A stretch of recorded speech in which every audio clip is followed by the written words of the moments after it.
अनंत चतुर्दशीला श्री गणेशाचे विसर्जन आणि त्यापाठोपाठ भादव्याच्या पौर्णिमेनंतर लगेचच म्हणजे प्रतिपदेपासून पितृ सुरू होतो.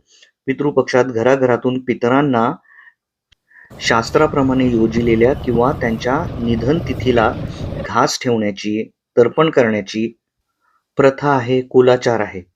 मृत व्यक्तीच्या मोक्षप्राप्ती हेतू तिच्या समवयस्क एका माणसाला किंवा दाम्पत्याला नेहून घालणे किंवा अन्नदान करण्याचा सुद्धा नियम आहे या पंधरवड्यात. शास्त्राप्रमाणे आपल्याकडे पितृभोजनासाठी विशिष्ट काही पदार्थांचा सुग्रास सात्विक असा स्वयंपाक ठरलेला आहे.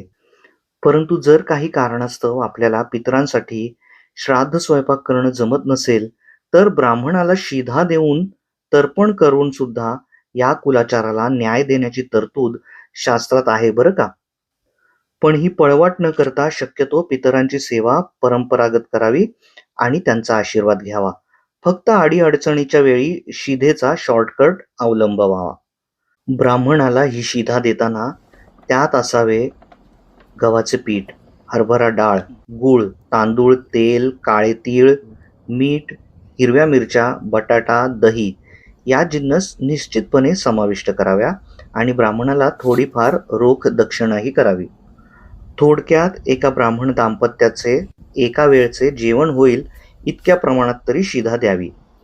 आपापल्या ऐपतीप्रमाणे आपण जिन्नस आणि माप वाढवून देऊ शकता, पण उगाच श्रीमंतीचे इथे सुद्धा प्रदर्शन टाळावे. इतके मात्र लक्षात असू द्या की पितृपक्ष चातुर्मासात येतो तेव्हा कांदा, लसूण, वांगी शिधेमध्ये वर्ज करावी.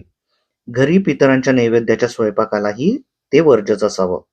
ब्राह्मणाकडून आपल्या पितरांना तर्पण करून घेऊन शिधा अर्पण करून नमस्कार करावा.